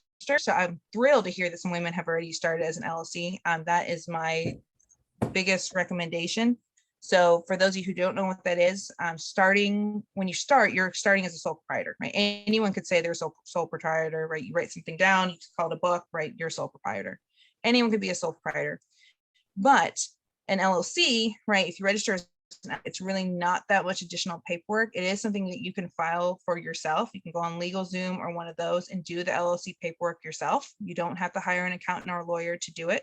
I mean, obviously, if you know someone who can, please, but you can do file an LLC by yourself. And that what you want is that's the legal liability. Okay, you want that liability protection. Okay. So the legal liability, so it allows you to have that protection as well, and then you can be taxed as a sole proprietor. So as an LLC, you can be elected to be taxed as a sole proprietor, a partnership, or a corporation. I don't recommend being taxed as a corporation from the beginning. Okay, do it as a sole proprietor. So it goes through your business finances, so you can take those as a loss for your taxes. Some of you who are already doing this, you've probably heard some people mention an S Corp, okay? I do not recommend that at the beginning. Yes, there are tax advantages, but I do not recommend that unless you're making 50,000 in profits and unless you have an accountant, okay? If you're gonna file as an S Corp, you need to have an accountant that can set that up for you and manage it. And sometimes those expenses aren't worth the benefits you're gonna get, the tax benefits. So I really do think for most people starting out, LLC, tax as a sole proprietor is the best way to go. Obviously, if you have business growth, you can change. So if you're having questions about that, you start one way, you can still change, okay? Later on as you grow. And creating a Facebook business page and then a website. I actually, at the end of this, I'll send the slides out. I send a lot of different places you can do your own website. Wix, you can do it for free. Shopify, you can do it for cheaply. There's different companies that'll manage all your different social media channels. So I have a whole list that I have at the back that I'll have them send out the slides that you can have as a resource. Sorry, I was going through really fast. Brianna, one of the questions is, can you set up the business as an S Corp in the future? Yes, you can set it up later as an S Corp if you want, but typically, there should be a reason why you're setting it up as Corp as opposed to LLC. So, you may be able to look into that before you do that. Yeah, so absolutely. So that's actually what I wrote. Good. Start as an LLC. And then once you grow, so again, I say around 50,000, and that's what I actually got from an accountant. The two about this was that once you get to 50,000, then maybe that's where you consider where the cost might be worth it, that you would get the tax benefits of moving to an S Corp. But again, I would highly recommend you need an accountant for that process. You don't need an accountant for the LLC. But yes, it's actually very easy to switch. So once you have your LLC and that really starts to grow, and then you could move to an S Corp, and you could hire it, and then you have the money to be able to hire an accountant to do that for you, to manage that process. So yes, you can change, and you would. The goal would be that you would, if you're making enough money to justify the added legal and tax expenses of hiring the accountant and probably a lawyer to manage that for you. Good question. Mm-hmm. Okay. So I'm actually going to leave it at this because I definitely overran my time. I want Vijaya to be able to talk. Is there any questions for me before I hand it over? And if you have more, I'll have my information at the end. If you have more questions for me, please feel free to email me and we can talk more offline. Thank you. Okay. Do you want to share? Do you want me to share it or do you want to continue? Yeah, I'll stop sharing so you can access it and then I can manage the chat for you. Okay. It's hard to manage it when you're sharing. Okay. You want to just close? Yeah, sorry. I'm trying. Yeah. Let me pull mine up first. Oh, there we go. Sorry about that. Yeah, no worries. I'm just trying to pull up my slides in the right place. So give me 1 second, please. Yeah, I already have a user of Wix. That's great. Mm-hmm. Did it work well for you? Was it? Yes, it works pretty well. I've had it actually for years. Good. Because I actually started off with the nonprofit, and then I got scared. Well, that was in 2013, and I got scared because I didn't know what I was doing. There wasn't as much information that I was finding like how there is now. And then I registered with the Secretary of State in 2017, and then that went like lapse or whatever, and then I had to reinstate it just recently. So I'm having the nonprofit, and I'm probably going to be doing more work with that. I still do the work with the LLC, and I kind of just like, I have that started and it's less than a year old. So I've generated a lot of business credit with that, with getting some Net 30 and Net 15 accounts. Mm-hmm. And with the LLC, really, I just really work once a day with the truck driver. And then that's kind of what I have that for. The nonprofit is probably more what I'm going to dive into. Yeah. Oh, good for you. I'll be excited to hear more about that because I think that's great that you've already gone through this process and you really are actively working on many businesses. That's good for you. Thank you. All right, I'm going to talk about the part that most people don't want to talk about, is finances. So one of the things I always say is that your overall business plan is not complete unless you have a financial plan. It's absolutely essential for us to think. And it doesn't have to be, when we start out, we never really start with a major, everything under the sun kind of finance. We just really talk very, very simple finance. But what I find is that people love to talk about technology and products and markets and customers, as we just talked about. And all of those are absolutely important, not to take it away at all. But what people shy away from is finance. I always say it's like finance is to business as running and everything is to gym class. Nobody likes to do it when somebody tells you you've got to run 5 miles. But you have to get there. To get there, you have to do some of that exercises. And finance is one of those necessary evils, if you want to call it, but it has to be done. And as businesses grow, that becomes really important, that you have to be able to document some of your financial planning as well. So I'm going to talk briefly about that. Yeah, we're a little bit short on time, but I'll try and run through some of the important pieces. Firstly, I want you to get some of the terminology that you have to start thinking, just like Brianna was talking about earlier, in terms of the planning itself. We have to be able to think of a value proposition. Similarly, in the finance side, you have to think about what your constraints are. What can you list under constraints that you might have, financial or otherwise? And then how do you navigate, how do you plan to navigate those constraints? How do you think you're going to get around that?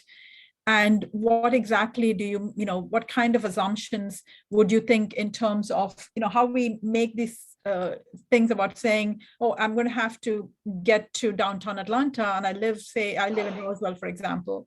And you're like, how do I get there? I make a plan. So it's the same thing when you're trying to get to some milestone, you're going to have to make a plan. You're going to have to make the plan with certain assumptions. For example, when we're going to Atlanta, what do we say? It's going to take me 20 minutes or 30 minutes to get there, but I know there's traffic. So that's one of the assumptions that you know that there is traffic. So similarly in businesses, we know that we have certain constraints when you make a plan, but you know that there are certain assumptions that you have to take into account, whether it is, mostly it is time. And so our most important things that most people have is time and money. So you're going to say, I would love to do this, this, and this, but I only have, 1 day in the week to concentrate on this. Or I only have 2 hours. So I have to be able to navigate my plan based on those assumptions that I only have 2 hours or 5 hours or whatever number of hours you have to work on that. So we do need to be realistic in that sense. To be able to get to that milestone, you do want to have that milestone saying that this is what I want to do. So you may want to set up, and so the chart that I did, I usually like people to make a chart, even if you're making it weekly or monthly, is to say in this week, these are the things I'm going to achieve. And so your milestones could be very simple of saying, like what Brianna was talking earlier about getting 100 customers that's required that you want to talk to, just customer discovery. You want to say, okay, by the end of this week, I should have talked to 25 people. And so, that itself is a goal. But to be able to get to that goal, your assumption is that you have time, you make a plan on how to go around it. So all of these things are part of how you get around to make that plan. So our purpose of this workshop is also to help you navigate that, is that you have to make this, what your constraints are, what your assumptions are, and how do you plan to go about that? And make yourself a plan going forward, even if it's weekly, make sure that you do that. And while you want to adjust, when you go through the first week, you're like, okay, this is not working. I'm going to have to make some adjustments. So you redo your assumptions. And you say, I'm going to do this. And then you ask yourself these set of questions saying, okay, I'm in planning, why am I going to do this? Is this my only way to get there? And so you want to start asking, I'm going to go through these questions quickly so I can get to the finance side, but these are important things even for the finance side, is how are you going to get around that? How am I going to get how am I going to navigate these pieces there? Most importantly, how am I going to get the time to do this? And, do I want to start, for example, some of you already have started, some of you are still in the, starting phase. You want to think about when exactly you want to start getting a license. What is your first steps? That may be just your task, is writing down what are your first steps that you want to do. And you may want to think about saying, okay, so I need to know how much I have and how much is this probably going to cost me, even to get a business license. If I'm going to go to Roswell, I know it's going to be somewhere between $50 and $100. If I'm going to go to some other city, it might be this. So you want to know some of these things and do your homework on that. And you want to find out that, and those may be your tasks for this week or next week. So you want to think about saying, do I need to borrow money? If I do, then how do I want to go about that? Can you, do you want to have somebody else as a partner? As Brianna said, ideally, preferably not. But if you do need to involve somebody, then who do you want to involve? You want to start thinking about all these things. And if you are doing that, even if it's friends or family, do I need to pay them? For the people who I'm helping. And then you want to think about, depending on your product, if you're a service business, this may not be as much, but if you're a product business, saying, for example, Celia, you were talking about doing decorations and other things, creative stuff, you may need to think of supplies and what are the best ways to look at supplies. Where would I get supplies? So for example, I'm having an event in October and I have to plan my supplies. So I have to go, and somebody told me that this lady is selling it for cheap. I did that even for my home when I had to make new tiles. I went to Craigslist and found this person who was having supplies. So you can find many creative ways of finding supplies and cheaply. Will I need to buy some of them? Do I need to do, and this includes transportation. What other kind of equipment? Do I need to buy a car? Do I need to have somebody? These days with Uber and other types, you can probably just use somebody to transport your stuff. And are they reliable? So, who else will I need to hire as I go forward? Would I need an accountant? Probably not at the beginning. You may want to try and do some of that yourself. Do I need to do deliveries? And if I do I have to do it myself? Do I have the time?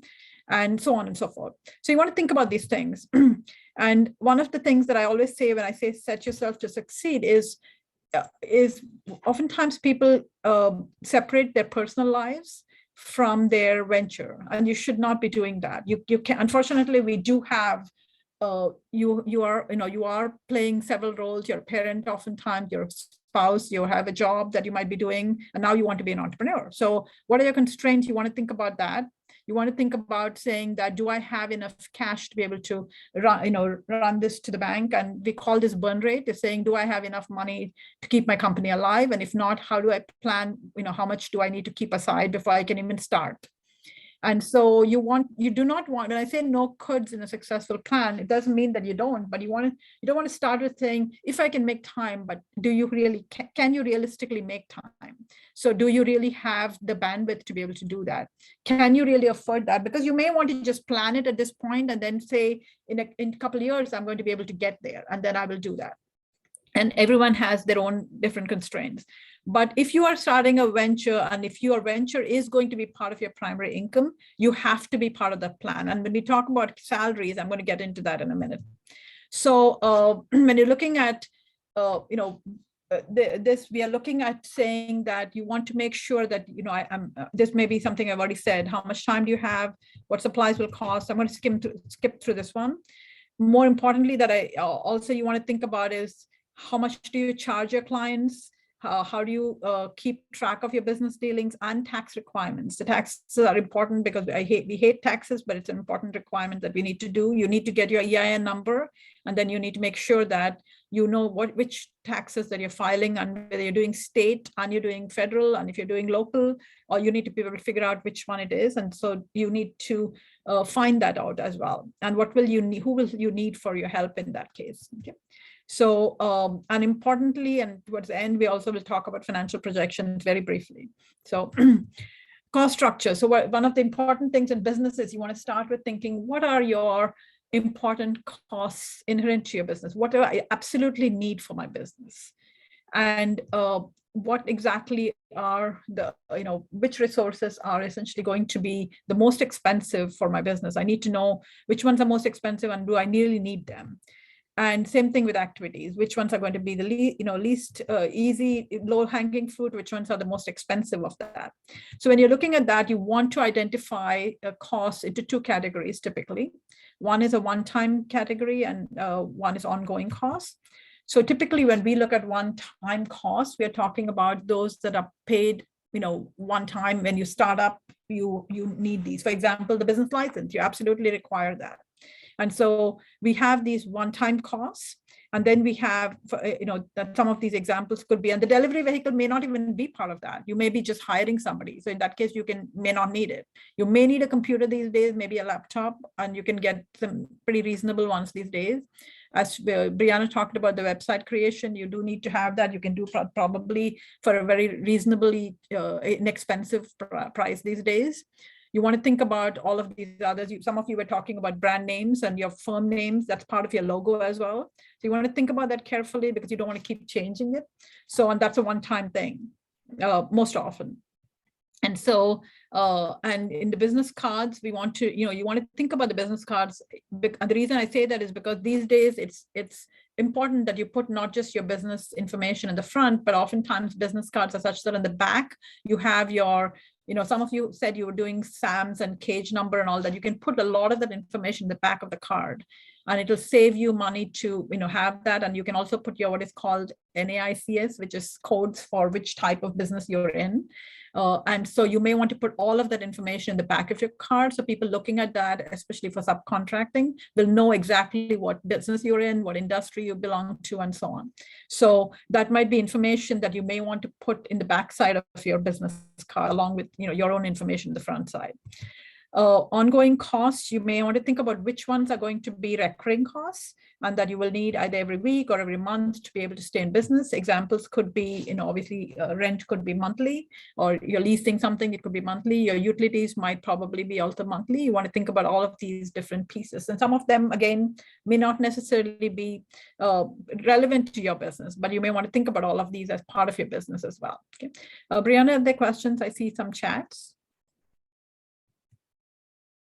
Yeah, some of the questions are about some of the previous conversations. So there was questions about the expense of the license. People are looking and seeing that it's expensive. Others, 250 seems high, Tamia, by the way, though. That makes me a little, for Georgia, especially, that seems a little high.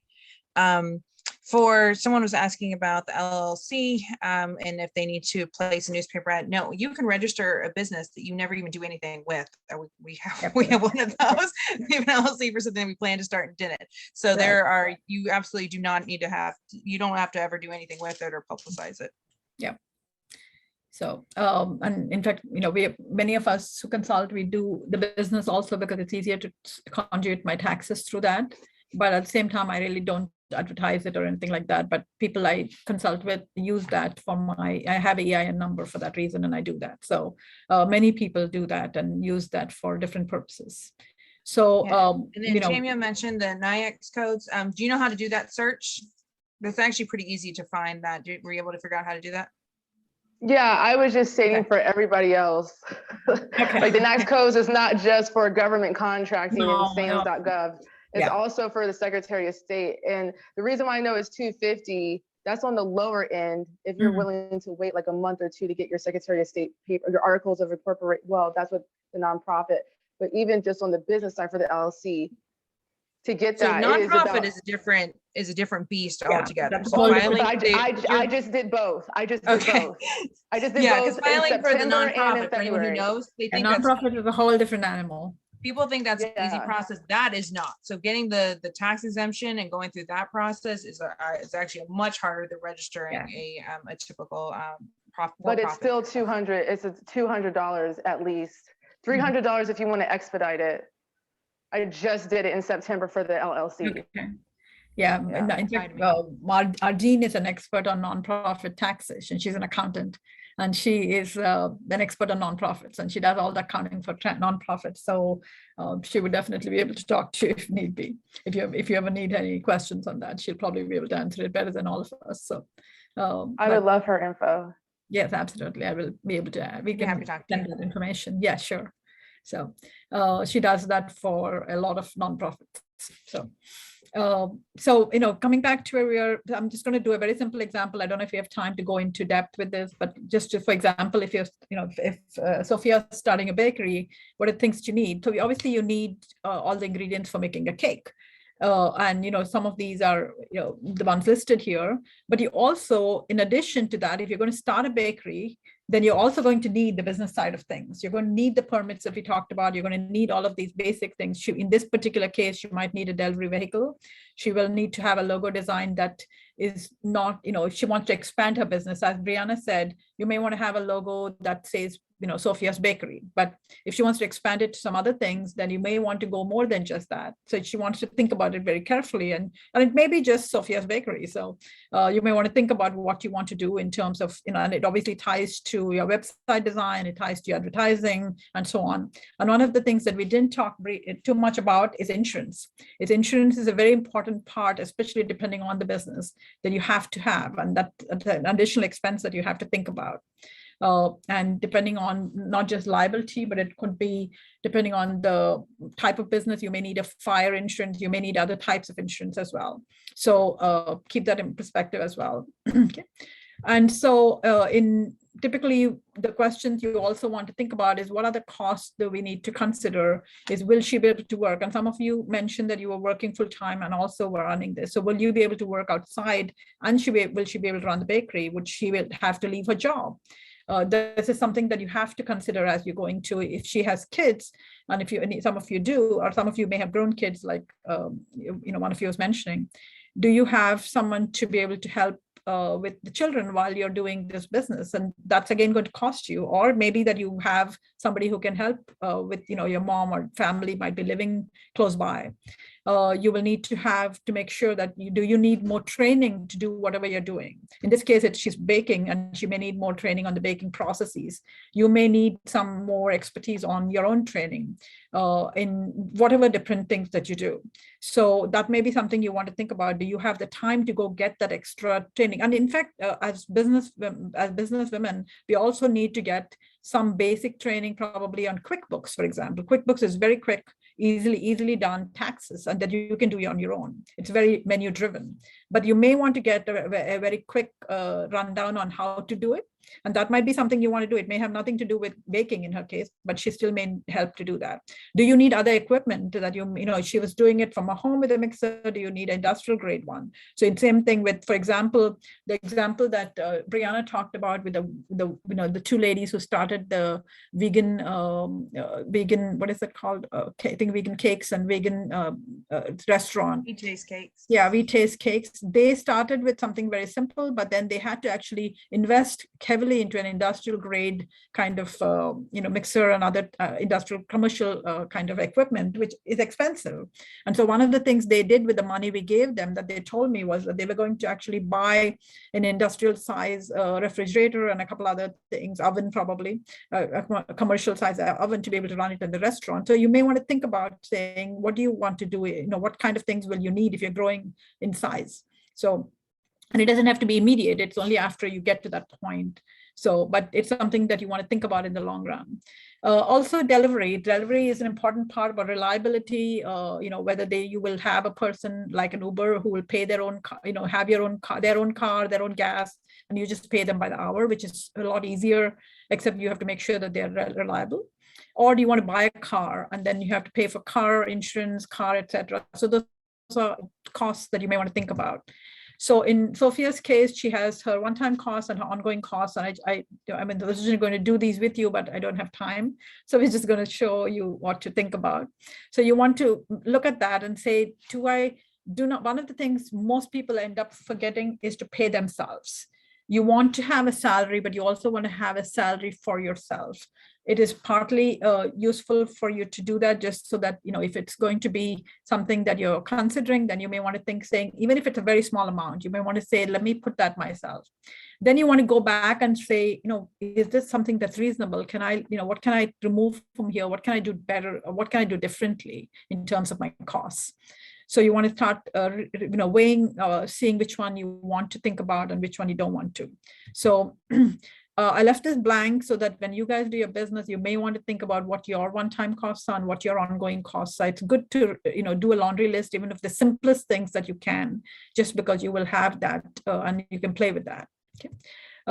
Typically, when we look at costs, you want to break them down from the finance side. You want to break them down into fixed costs. The way you want to think of fixed costs is that cost is going to be what we call sunk. Whether you sell anything or not, you're still going to have to pay that. And most of these are typically things like insurance, things like salaries, depending on, even for yourself. If you don't think about salaries for somebody else, you still want to, if this is one of your primary sources of income, you have to pay yourself too. And you still have to pay rent. But as we said earlier, if you're starting your a business, the best thing to do is to do a home-based business. So you eliminate rent completely or any kind of thing, unless you have to go into like a bakery or a coffee shop, or you have to have outside space. Variable costs are those essentially that changes with the volume of production that you have. And so those will depend on the type of things. And some of you had product companies, so you may want to think about that. You will have variable costs. So typically when we are looking at fixed costs, we think about those that have to be required. So in her case, it was all of these that she has to keep, whether she sells cakes or not. She has to keep it open. And then variable cost is one you go with things. So in her case, the cake ingredients, the packaging, the delivery, etc., are all part of a variable cost. Labor could go either way, actually.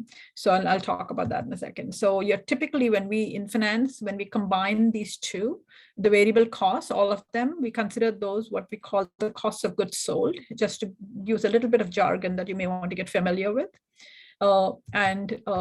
When we look at gross profit, we're essentially saying, when we're looking at gross profit, we're saying that's the amount of money you can make after you incur your variable costs. So whatever your revenues are, if you subtract out your variable costs alone, the leftover is what we refer to typically as gross profits. And that's something that's important for us to know as we go forward. So we just leave you that gross profit, the price minus the variable costs, or sales revenues minus the cost of goods sold. Labor costs can be fixed or variable. So labor cost is one thing that you can hire somebody, as we suggested earlier, that unless you absolutely need to, our preference is in the beginning not to, and try and do as much as your own, and with help from very close family probably. But labor costs, you can hire people, maybe a retired neighbor, maybe somebody who is having some time on their hands, and maybe even another mom who is stay at home and the kids are going to school and she has a few hours in the afternoon. It could be any of those or all of those, and say, can I use her for delivery, or can I use her for something else? So there may be many ways to get innovative about that. This is just to give you an idea of how much she would need to sell a cake. So you want to break it down per unit always, if you're selling products especially, because it helps you think about how much you would need per cake, for example, in her case. So since time is the biggest constraint, you want to put yourself, give a salary for yourself, because otherwise you're assuming that your time is not accounted for. And that is something that is a constraint that you have to look at it. So figure out how much it would take for you per unit cost. So in other words, it takes her 2.5 hours to bake a cake. So that's 2.5 hours of her labor. And she may hire a neighbor, as I said, and she may use that person for delivery. Now, how much are you going to pay that person? So, or if you're going to pay that person, they may just have a car and they may be able to, so that way you don't have to get a car and so on. Okay? So you want to keep that in mind. So typically, let's say if she sells the cake for $50, to take this quick example, your gross profit would be approximately $12.33 after accounting for all her variable costs per cake. So she has $12.33 for this cake. And then you determine what we call our break-even point. So essentially the idea is that you want to obviously make more than you spend. And so we say that after all costs are accounted for, it's not only, when we did gross profits, we only accounted for our variable costs, but you also have these fixed costs. So when you can take into account fixed and variable costs and take that out of whatever you're selling, those are what we refer to as profits. And typically, it's not surprising, and in fact, very, very typical for most businesses, large or small. When you start out, you always start at a loss. You mostly the first few months, sometimes the first few years, you're operating at a loss.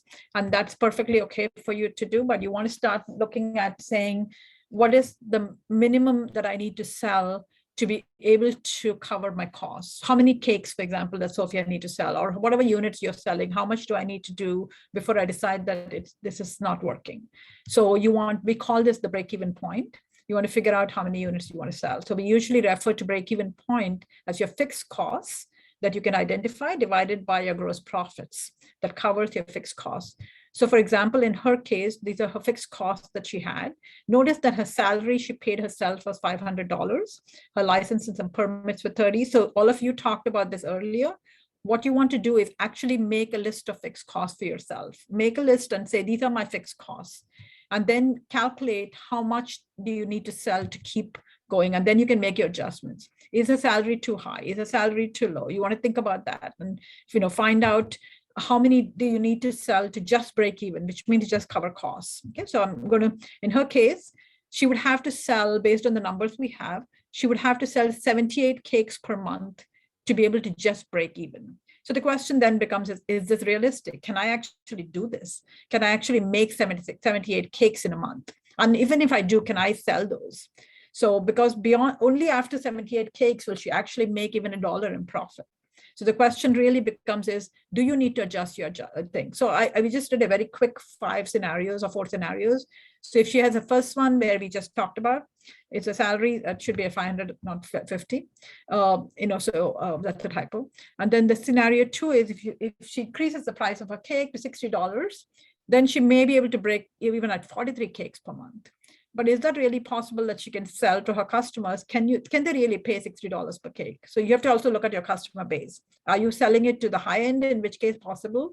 But if you're selling it to the average Joe, I'm probably not going to pay $60 per cake, right? So, I mean, I go to Kroger and pay $20 for a cake if I have a birthday or something. So I'm not sure I can even pay that. So you have to think about your customer as well. So then you have saying, okay, so let's say I can sell it for 50, but there's no hourly wage, no salary that I'm going to pay myself.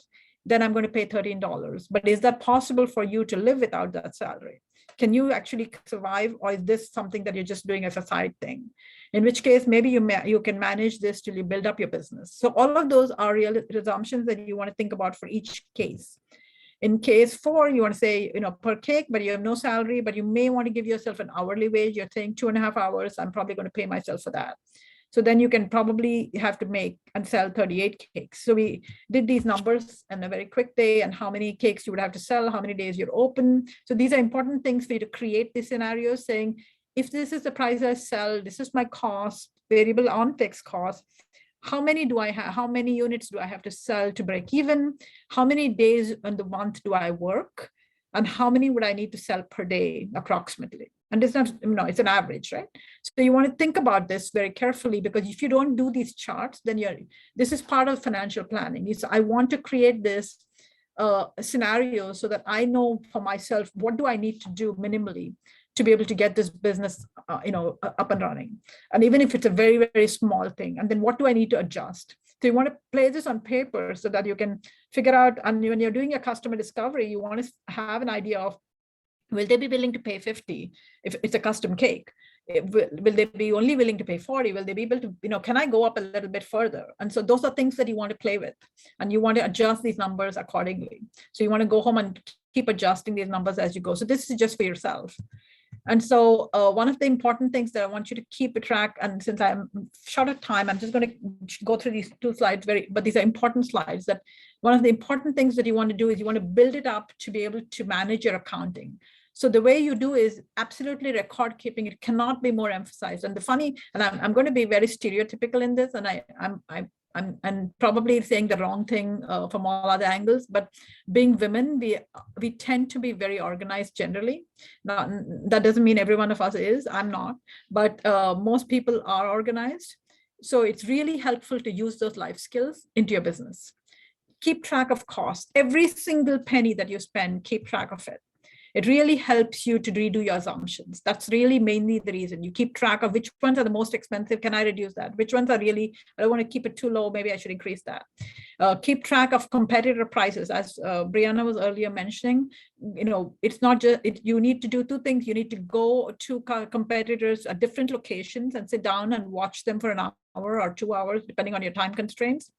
And see what people, observe consumer behavior and see how much people are willing to pay for whatever they're buying. How much people are willing to pay, how many people are buying these. All of these are things you want to write down, like in a notebook or something like that, and keep track. That helps you build your own business. Keep track of how much they're selling in an hour, and go at different times of the day to find that out. Because I say I make my students do this actually when they do a financial plan for me. I'm like, go in the morning, go in the afternoon. You're a group of 3. Go in the morning, one of you go in the afternoon, one of you go in the evening, because then there are different types of customers that come, and so you want to keep that track of that. Keep track of every cash receipts for accounting and taxes.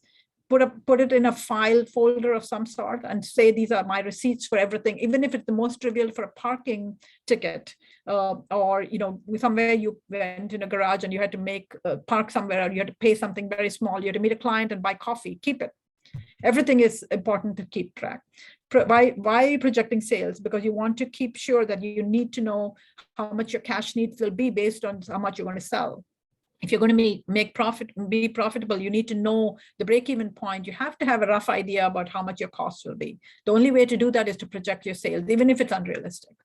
So, how do you do this with a startup? Because you're like, I don't know, I'm just guessing. Yeah, start with a guess, but it's not really a guess. You're doing market research, what we call. A market research is to say, how much will they be willing to pay? That's why I said earlier, do not talk to your family and this. Talk to people outside and say, if I'm doing this, would you be willing to sell? Would you be willing to buy, and how much would you be willing to buy for? So it could be just making handbags. We are doing that at Mercer with some of the, women from Rwanda are making handbags for us, and we're selling it for something like $25 and so on. But as we're going through it, we are like, okay, maybe for a laptop bag, people are going to be willing to pay a little bit more. So the next time we'll probably increase it even by a couple of dollars. It still makes an increase. So you want to start observing these things about how much people are going to be willing to pay for certain items. And you may want to increase, for those items, you want to increase the prices. So you want to keep that in mind. If you can have a friend who will go and do it in a different city, it may be good for you to get it in similar locations at different cities, but that may not always be possible. And always keep in constraint your capacity. I just made a quick chart for you on how to do a sales forecast. I usually suggest always do at least 1 year forward. And what you want to do is go to different things and get it. You want to say, number of units sold, sales price per unit, maybe from customer discovery, maybe create one saying from competitor location 1, competitor location 2, and you can keep doing this from different places. You want to create a forecast to get an idea about this, just so that you know how much is there, and then you can figure out, what is your realistic range. Revenue projections, you want to say, do my projections look realistic? Most people overestimate. You want to go a little bit lower than what you think you can. What are the factors that you might think that might impact your sales? And what are your revenue streams? What are your revenue streams? Meaning that, do you have a one-time sale? Are you going to make a one-time sale to somebody, or are you going to have a repeat customer? And how do you do that? You want to really preferably have a subscription of sorts for whatever your product is. But some products you can only do a one-time sale. Those one-time sales are good, but they, depending on your product, they may not come back. So you want to create some kind of recurring revenues if possible, where, for example, think about your car, right? They sell you the car, but then they also have the service component. The reason is because they don't make money much on the car, but they do make a lot of money on the service. And so you want to have that. Similarly, you want to have, if you can try to make them where you can come back and they can make repeat thing. So for example, in Sophia's example in the bakery, you might say like, okay, the car is fine, but bakery. So I may say, you guys come, I'll create a loyalty card. If you come 10 times, you get the 11th time, you get a free cake. Right? Remember, we see this all the time. That's what they're trying to do. They want you to come 10 times, but that's a recurring business for them. So when you come, they hope that you'll buy something more than just that. Alternately, they may say, if you're having an event, we'll give you 10% off. Those are again recurring things, but they want you to come in for that event because they get a large order then. So those are things that they're enticing you with, but mainly it's loyalty kind of thing that they're trying to do. Okay. To recap, you want to have estimate your sales, you want to estimate your variable costs, you want to make sure you have total expenses listed out. And you want to have your gain and loss, and don't worry about it if it's a loss. It's a tax write-off too for you, so it's a good thing. And you want to make sure that you have, make sure you can start with your balance each month and keep track of it. You want to keep it very simple. It doesn't have to be fancy spreadsheets, nothing. It can be just some, a simple paper pen is also fine. It's better to start somewhere. Okay. And if you do not have bank accounts, then start a bank account on your business side. I mean, not just for individually, a personal side. Start a bank account on your business side so you can track expenses and balance your book and all that. You want to keep that definitely for your bank account. It also, if you have inventory, make sure you not only just order it, but also make sure you track that. How many times am I ordering? What am I ordering? Which ones are the ones I need more of, and so on. Track every single piece of it. the timing of your payments. When are your payments due? When are you, when is both on both sides? When are you receiving payments and when are you paying out? Okay, so keep that in mind. Some accounting basics. We are at 105, so okay. So I'm not going to go through this. I'm just going to leave these with you. So I just, what I did was I gave you some accounting details on how to manage your finances. I'm going to leave you with that. So these are things that are useful for you to think about in terms of accounting. So I'm going to, these are best practices I'm going to stop with. Keep your personal money always separate from your business money. Open your bank account for your business and keep your records. All of these are different ways to keep your softwares that are available for very reasonable pricing that helps you keep track of these and also helps you keep accurate financial records. Use volunteer tax service as much as possible. There are many services like this in the city. Use them for help. And SBA and SCORE helps you build your financial planning. So I'm going to leave you with that. We've left you with some resources, and so we'll leave you with that. Thank you again. I'm sorry I had to rush through this part. That was my fault. I'm sorry. No. We got through many of the things. So, and we're just leaving you with our information in case you need to be in touch with us. Okay. Thank you so much for your time. And I again apologize that I ran through the bit, but we'll leave you with some of these PowerPoint slides so you can go through them on your own. And you can always ask us questions. All right, that's all I have. Wow, Yes, what great information you have. It's wonderful. Did anybody have questions in the chat that you want them to go ahead and answer? I know I you just wanted to make sure that we're gonna get both of the presentation, Mariana and Dr. V, because there were two different presentations and the last part was kind of rushed to it. Very important, both of them, but if we can get the slides for both of them, that would be great. They will be on the, you can send them to me and they will be on the private Facebook page.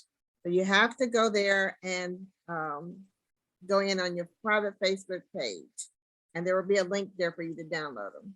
Mm-hmm. Okay. Okay.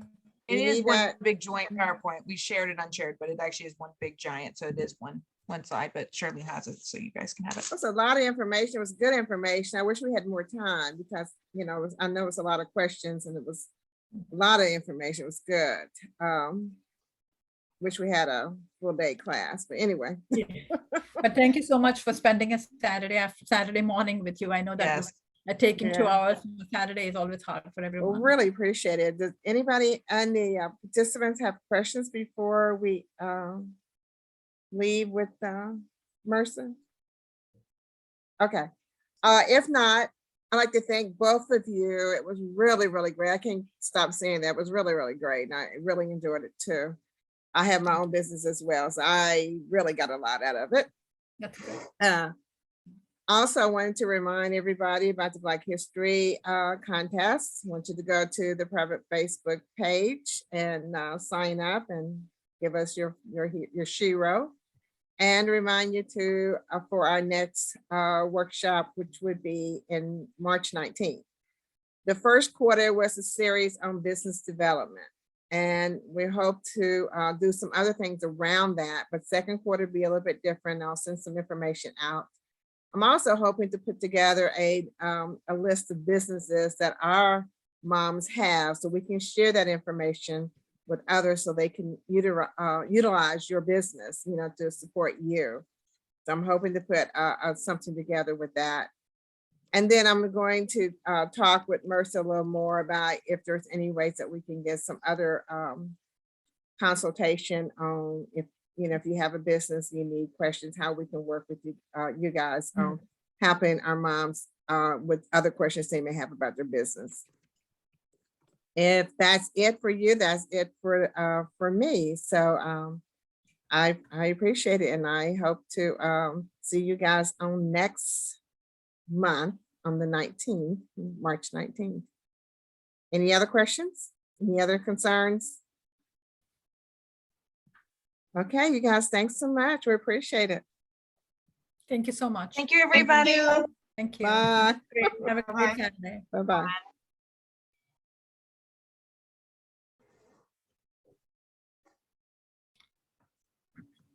Charlene, Mhm.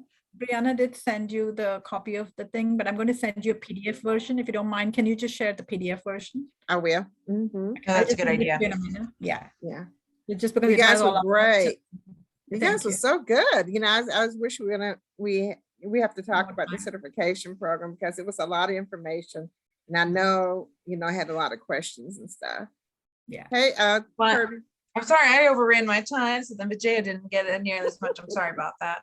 that's No, okay. It was this is good. important information, so it's always hard to, Hey, gauge. Oh Kirby. my gosh, I'm sorry. I'm really trying to log off. You're fine. I Frozen. appreciate I your am trying to comment. listen in, girl. Your comments were great. Oh, thank you so much.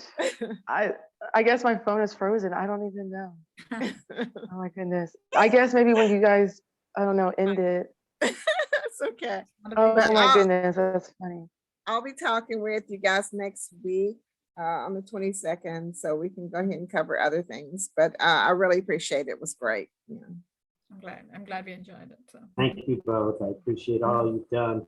It's a lot of information to cover. You could, as I know from you, Brianna and Vijaya, it's a whole program that you can be putting together. Yeah. And whether or not we get to that stage and more people are part of this, certainly that's something we can look at. But this was really, feeding from the fire hose at this point. Yeah, we only had about 8 to 9 moms on. You might Uh, want to stop recording, by the way. oh yeah, oh yeah. I forget to do